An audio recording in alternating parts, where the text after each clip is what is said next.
Catherine Eddowes was ripped here. Found here, any round. Just here, if your calculations are right. Then the ripper was off. That way, towards Goulston Street. To wash off the blood and do his writing on the wall. Back to Whitechapel. Back home.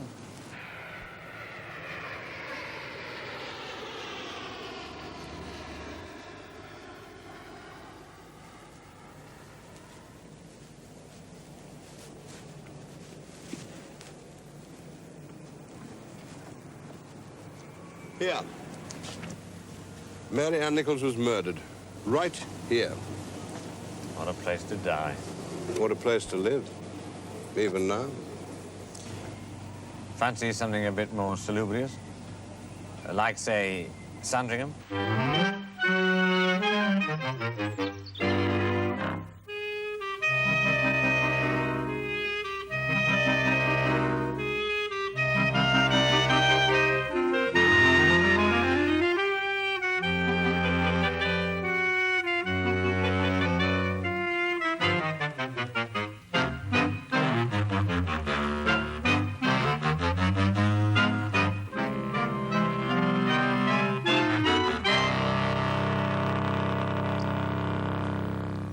Sandringham. You really pushing this one? Leaning on it a bit. Grounds? The evidence of Thomas Edmund Alex Stowell, Commander of Her Majesty's Most Excellent Order of the British Empire, Doctor of Medicine and Fellow of the Royal College of Surgeons. Reasonable background. He was a child when the murders were committed, and is said to remember the excitement they caused. Forget hysterical memory. Where's his evidence? Dr. Stowell wrote an article in The Criminologist in 1970 with a headline, Jack the Ripper, a solution, question mark? And it was picked up by 3,000 papers all over the world. Yeah, I read them. But he didn't name names, did he? But Stowell had a suspect. He called him S and offered a nickname. Collar and Cuffs. Lots of collar, lots of cuff. His Grace Albert Victor Christian Edward, Duke of Clarence and Avondale and Earl of Athlone, grandson of Queen Victoria, eldest son of Edward, Prince of Wales, and heir presumptive to the throne. And also Jack the Ripper. I believe Dr. Stowell thought so. But he didn't say so. According to Dr. Stowell, S was the heir to power and wealth. Well, Clarence certainly was that. And Stowell described his grandmother as a stern Victorian matriarch. And he says she outlived him. Well, Queen Victoria was the stern Victorian matriarch. And she did outlive him. Oh. Clarence died young in 1892, nearly 10 years before Victoria. And then Stowell says his father was a gay cosmopolitan. Not half he wasn't. And his mother, says Stowell, was very beautiful. Judge for yourself. Princess Alex. So far, perfect fit. But it's not enough. Stowell goes into a lot of detail. Stowell said that S went on a cruise around the world with a group of other boys when he was 16. Did Clarence? Yes, but he wasn't 16. He was 15. He and his brother George went round the world with a group of naval cadets on HMS Bacante. All Stowell had wrong is the age. Yeah, but the mysterious S could have been any one of the other young aristocratic gentlemen on board the Bacante. You need more. There is more. According to Stowell, the mysterious S contracted syphilis on the cruise. Do you have evidence of that? Well, no. It's hardly the sort of thing you're going to put in the ship's log, is it? Oh. But according to Stowell, S got back to England before he was 19, and at 21 he was given a commission in the army. Clarence got back to England just before he was 19, and at 21 was given a commission in the army, the 10th Hussars. Well, that fits. But Stowell says that S resigned his commission when he was 24. But Clarence didn't. No, Clarence never resigned his commission. So it's not a perfect fit? Well, it's not perfect, no, but most of the facts about S fit Clarence, including the collar and cuffs. Well, what about his actual movements on crucial dates? I found out where he was supposed to have been, and from a very good class of witness. Victim number 1, Nichols. Friday, 31st of August, 1888. Now, from August the 20th to the 31st, Clarence was reported to have been in Yorkshire, staying either with the Walker family at Sandhutton or with Lord Down at Danby Lodge. He could have slipped off to Whitechapel in order to kill Mary Ann. So, number 2, Chapman. Saturday the 8th of September. No definite information. Clarence was probably at the cavalry barracks in York. He was stationed there. But he could have been in Hanbury Street with Dark Annie. So, Jump on to November the 9th, Mary Jane Kelly. According to his mother's engagement diary, Clarence was at Sandringham right through that period, and on November the 9th there was a party for his father's birthday. Still no tight alibi. Could have slipped away. So, back to the double event, Stratton Eddowes, Sunday the 30th of September. According to the court circular, Clarence was in Balmoral at that time, having lunch with Queen Victoria. Oh, not a bad alibi, sitting down to lunch with the Queen of England, 470 miles away. If 10 hours later. So, it wasn't Clarence, unless we can call Queen Victoria a liar. Agreed, sir. Can we forget him? Not entirely. Clarence, our Eddie, was a funny case. Dissipated was the gentlest word used to describe him. So he led a gay life. In every sense of the word. Want me to sound like a judge? This is an inquiry into murder, not morals. But the morals could have led to the murders. I am down on whores. No. But I'm not so sure that these were random killings. Well, what else links them apart from the throat cutting and body ripping? Mary Jane Kelly was the last victim. It was she who the Ripper was after. And when he found her, he stopped. Prove it. Look at it this way. It's names and local geography. Mary Jane Kelly lived in Miller's Court just off Dorset Street. Chapman, Dark Annie.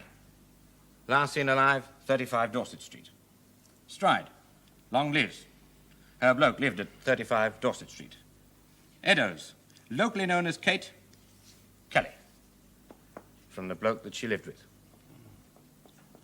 Looking in a fairly confined area for a name. Without a good description, it's possible.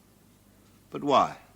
Because Mary Jane Kelly came to Dorset Street, at least to Miller's Court, from a fashionable house in the West End. Ah, now, what was it the fellow she was living with had to say about that? Then she lived in a fashionable house in the West End. And then she came to the East End. She took lodgings in Pennington Street. And when she was there, a man named Morganstone lived with her. We used to live in Dorset Street. That's Dorset Street again. And a fashionable house in the West End. Right. Now, I think that fashionable house was in Cleveland Street, just off the Tottenham Court Road. Yes, I thought you might. And your only reason for saying that is because Stoll said there was a house in Cleveland Street frequented by well-to-do homosexuals and implied that S went there. But what would Mary Jane Kelly be doing in a male brothel? There was more than one scandal in Cleveland Street. Back on morals. Sort of. But it's more like politics, scandals and hushings up. Lead me to the White House. I need you to Scotland Yard. In 1890, I mean. By then, Mary Jane Kelly was dead. Patience. Things moved a little slower in Victoria's august age, and bubbles lasted a little longer before they burst. Yes, and there was a ripper link, wasn't there? Because the same policeman was in charge of both cases. Inspector Aberline investigated both Cleveland Street and the Ripper murders. You know that? Oh, I have my sources, too. No. Tell me what you got from Cleveland Street. Well, Aberline didn't do very well in the little matter of Cleveland Street. It begins with a boy called Swinscoe and a PC called Hanks. I questioned the boy Swinscoe on the morning of July 2nd. He is employed as a delivery boy at the General Post Office. I informed him that a number of thefts had occurred at the post office and questioned him about reports that he had been spending money freely. I learned from him that he had previously been employed as a servant at the Marlborough Club. Founded by Edward, Prince of Wales. Swinscoe informed me that he had been detected thieving at the club, but he had not been charged due to the intervention of Lord Arthur Somerset. Extra equerry, and superintendent of the stables to His Royal Highness the Prince of Wales. I continued to question Swinscoe regarding the money he'd been spending. He finally informed me that he'd been invited by a colleague of his, a clerk, Newlove, to a certain house, number 19 Cleveland Street. There he and Newlove took part in offences involving other male persons. That's what the estimable Dr. Stoll was talking about. But where was Abilene? As a result of information received by P.C. Hanks, the youth Newlove was questioned.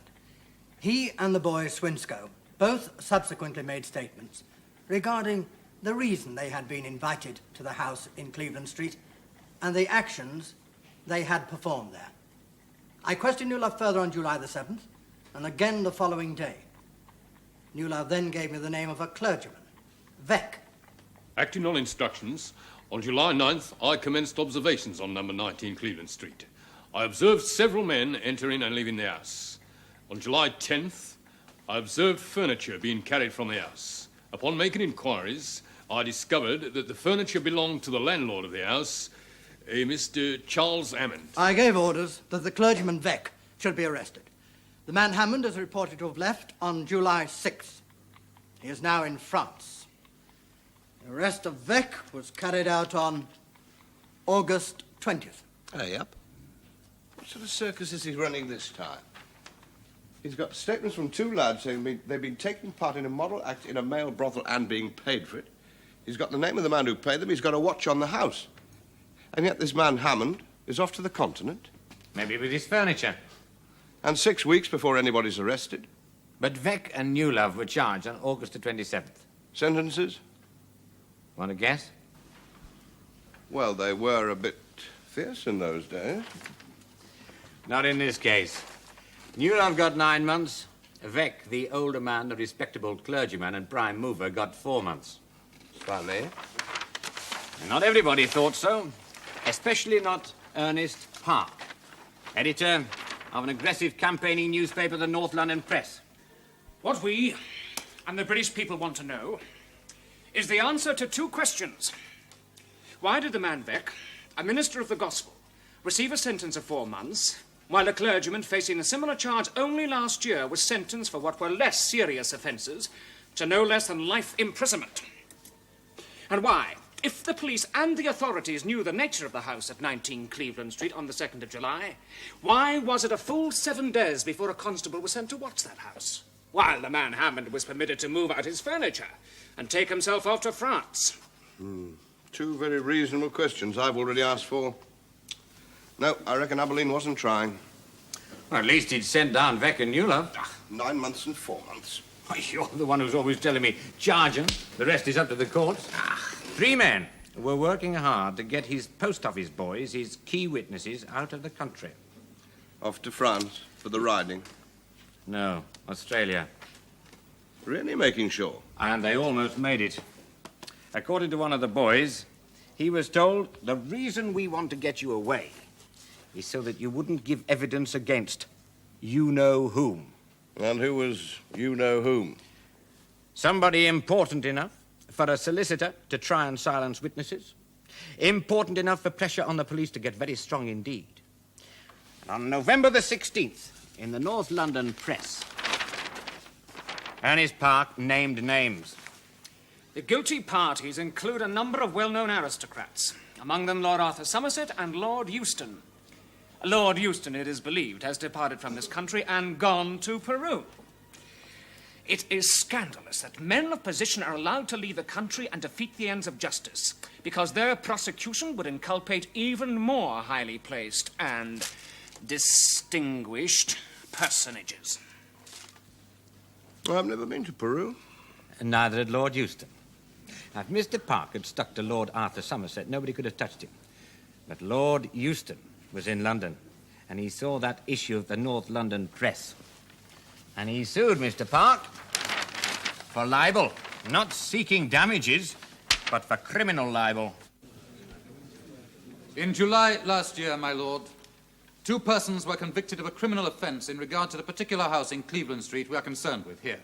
If, with those persons of humble origin, there are or were associated persons of position, then I would be surprised to hear any argument suggesting that it was not in the interest of the public that names such as these should be published. Mr. Lockwood, opening for the defence. But vague and wordy. Well, he had problems. Several people thought they'd seen Lord Euston going into 19 Cleveland Street. Only one claimed he'd been inside with him. Just the sort to appeal to 12 good men and true, I'll bet.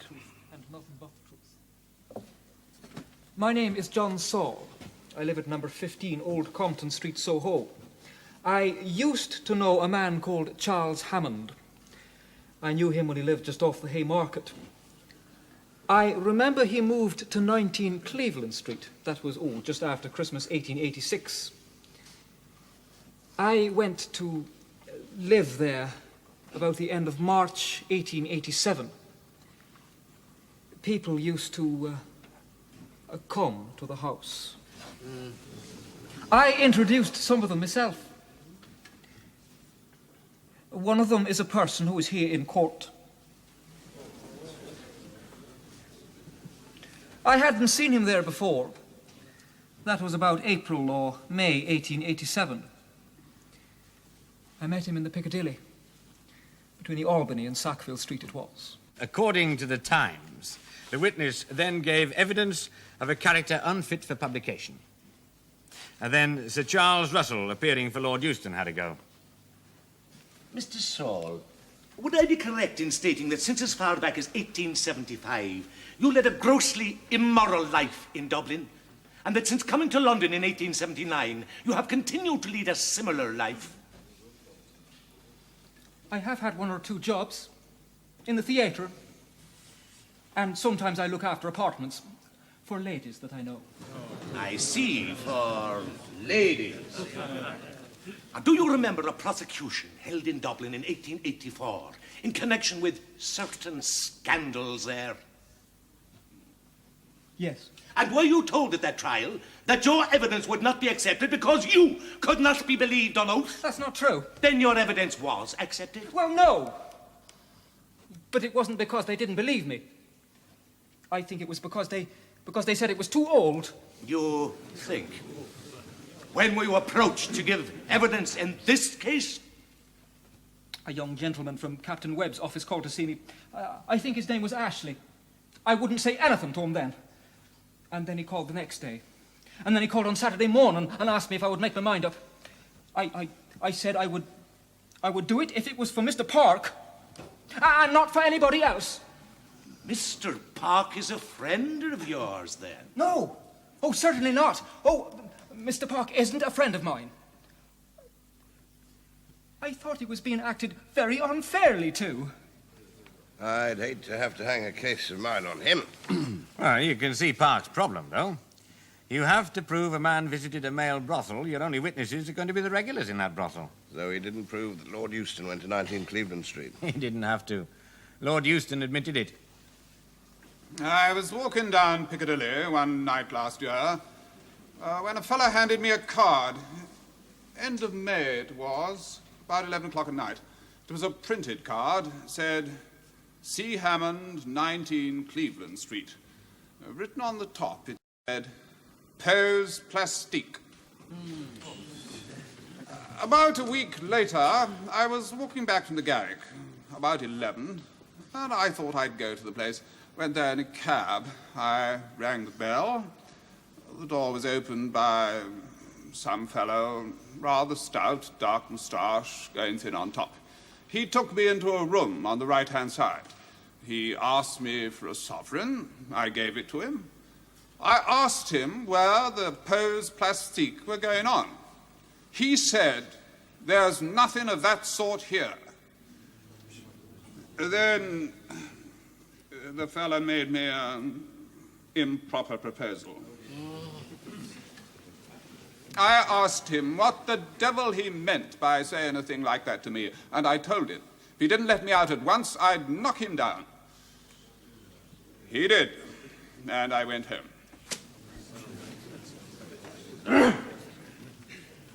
When this man handed you this card, Lord Euston, what did you do with it? I put it in my pocket and read it when I got home. And did you consider, or not, that it referred to some filthy exhibitions? I knew what pose plastique were. I have seen some pose plastique that you couldn't call filthy.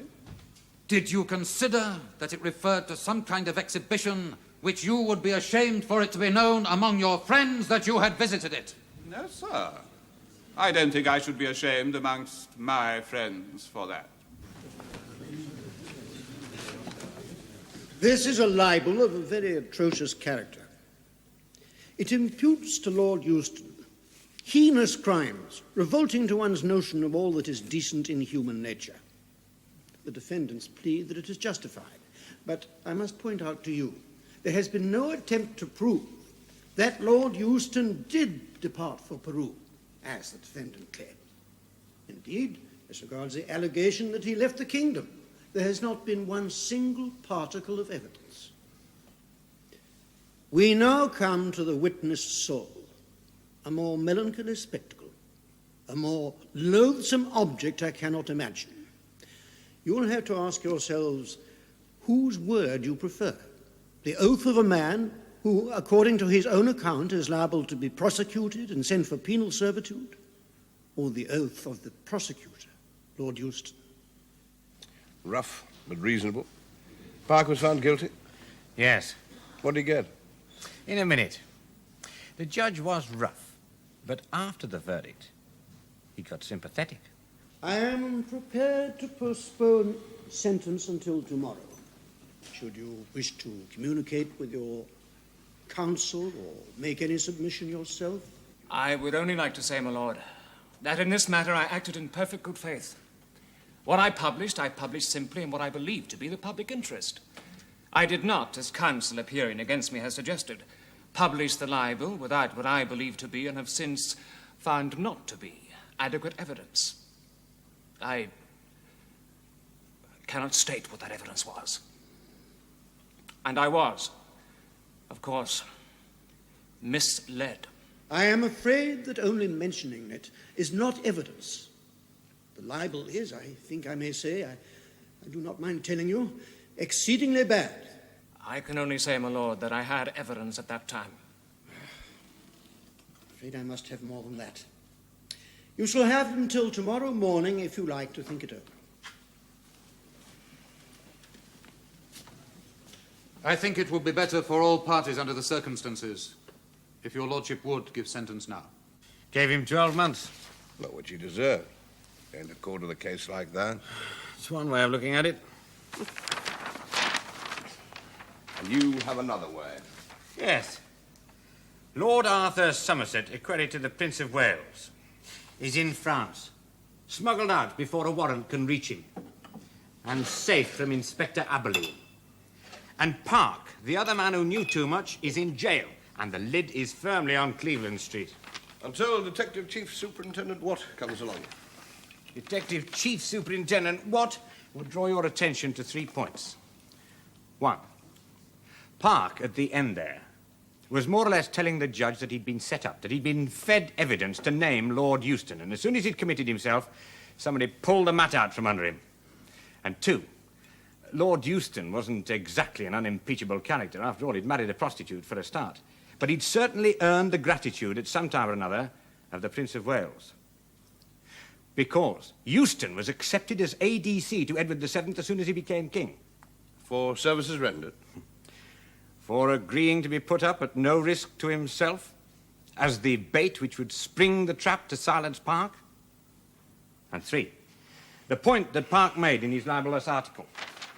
It is scandalous that men of position are allowed to leave the country and defeat the ends of justice, because their prosecution would inculpate even more highly placed and distinguished personages. You've got to be a very highly placed and distinguished personage to rank above Lord Euston and Lord Arthur Somerset.